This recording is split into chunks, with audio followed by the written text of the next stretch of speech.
کیا آپ کو معلوم ہے کہ برطانیہ میں زیادہ تر لطیفے آئرش اور اسکاٹش لوگوں کے بارے میں اور برصغیر پاک و ہند میں اکثر شمال مغربی سرحد میں واقع 5 دروں کے گرد و نواح میں رہنے والے پشتون جن کو عام زبان میں پٹھان کہتے ہیں اور 5 دریاؤں کے علاقے میں رہنے والے سکھ جن کو عام طور پر سردار کہا جاتا ہے کے بارے میں ہی کیوں ہوتے ہیں؟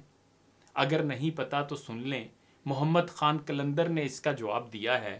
وہ کہتے ہیں کہ دنیا میں قوموں کی من حیث القوم ضلالت کو ماپنے کا اگر کوئی طریقہ ہوتا تو انگریز لازمی طور پر اس میں سر فہرست ہوتے، لیکن جہاں تک ان 4 نسلوں آئرش، اسکاٹش، پٹھان اور سکھوں کی بات ہے تو حقیقت یہ ہے کہ انہوں نے دہائیوں تک انگریز کو میدان جنگ میں ناکوں چنے چبوائے، اور ان سے انگریز کسی طور جنگ جب نہ جیت سکے تو وہ ان کے خلاف نفسیاتی جنگ پر اتر آئے۔ ان کو عملی طور پر غلام نہ بنا سکے تو ان کے گلے میں ذہنی غلامی کا توق ڈالنے کی کوشش میں تاحال مصروف ہیں۔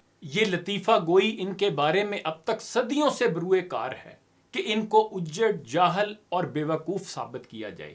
بدقسمتی یہ ہے کہ ہم جیسے غلامانہ ذہنیت رکھنے والے انگریزوں کے غلام اس مکروہ کھیل میں شریک ہیں اور کسی کو اس کا احساس بھی نہیں۔ افسوس ہم تاریخ سے کوئی سبق نہیں سیکھتے۔ ہندوستان میں انگریز راج کے خلاف آخری بڑی مزاحمت ٹیپو سلطان کی تھی۔ اس نے انگریزوں کو ناکوں چنے چبوائے، اس لیے انگریز اس پر غصے میں تھے۔ اظہار الحق صاحب کے بقول نفرت کے اظہار کا ایک طریقہ یہ اپنایا گیا کہ جو مظاہر ہندوستانیوں کے اور بالخصوص مسلمانوں کی ثقافت کے تھے انہیں نشانہ بنایا گیا۔ ٹیپو کے دور میں خانِ سامہ وزیر اعظم کے بعد تیسرا بڑا عہدہ تھا۔ انگریزوں نے باورچی کو حقارت، نفرت اور تکبر سے خان سامہ پکارنا شروع کر دیا۔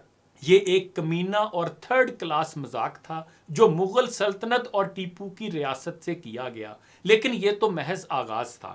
ٹیپو نے خلافت عثمانیہ کے خلیفہ سے مدد مانگی تھی۔ انگریزوں نے حجام کو خلیفہ کہنا شروع کر دیا۔ مغل صوبائی گورنر کو صوبے دار کہتے تھے۔ انگریزوں نے ادنا رینک کے نان کمیشنڈ اہلکار کو جو لیفٹیننٹ کا بھی ماتحت تھا صوبے دار کہنا شروع کیا۔ پھر رسالدار اور جمعدار کی باری آئی۔ یہ بھی مسلمان حکمرانوں کے بڑے بڑے عہدے دار تھے۔ رسالدار کیولری یعنی گھڑ سوار دستوں کا کمانڈر ہوتا تھا۔ جمعدار بڑے بڑے نوابوں کا اعلیٰ ترین پولیس افسر تھا۔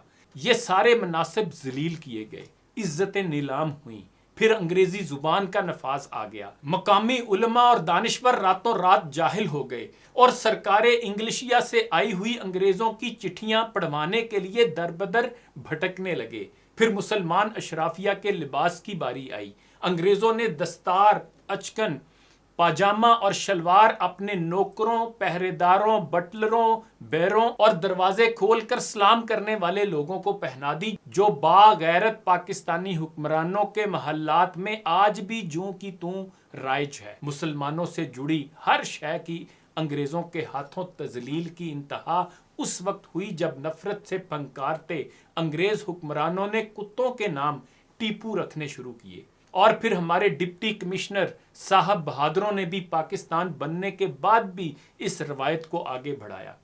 اب ایک اور تاریخی بات سن لیں۔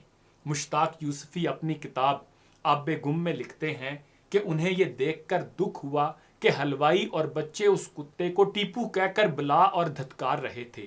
سرنگا پٹم کی خون آشام جنگ میں ٹیپو سلطان کی شہادت کے بعد انگریزوں نے کثرت سے کتوں کا نام ٹیپو رکھنا شروع کر دیا تھا، اور ایک زمانے میں یہ نام شمالی ہندوستان میں اتنا عام ہوا کہ خود ہندوستانی بھی آوارہ اور بے نام کتوں کو ٹیپو کہہ کر بلاتے اور ہشکارتے تھے۔ فرانس کا نپولین اور میسور کا ٹیپو سلطان۔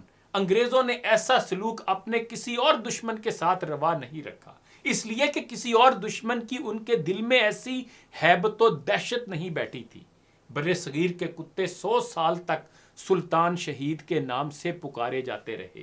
کچھ برگزیدہ شہید ایسے بھی ہوتے ہیں جن کی آزمائش عقوبت مطہرہ اور شہادت عظمیٰ ان کی موت کے ساتھ ختم نہیں ہوتی۔ رب جلیل انہیں شہادت جاریہ کی سعادت سے سرفراز فرماتا ہے۔ آخر پر اقبال کا پیغام بھی سن لیجئے۔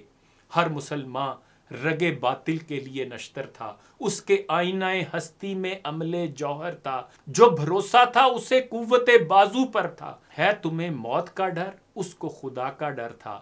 باپ کا علم نہ بیٹے کو اگر ازبر ہو، پھر پسر قابل میراث پدر کیوں کر ہو؟ ہر کوئی مست میں ذوق تانا ثانی ہے، تم مسلمان ہو یہ انداز مسلمانی ہے۔ حیدری فقر ہے نہ دولت عثمانی ہے، تم کو اسلاف سے کیا نسبت روحانی ہے؟ وہ زمانے میں معزز تھے مسلمان ہو کر، اور تم خار ہوئے تار کے قرآن ہو کر۔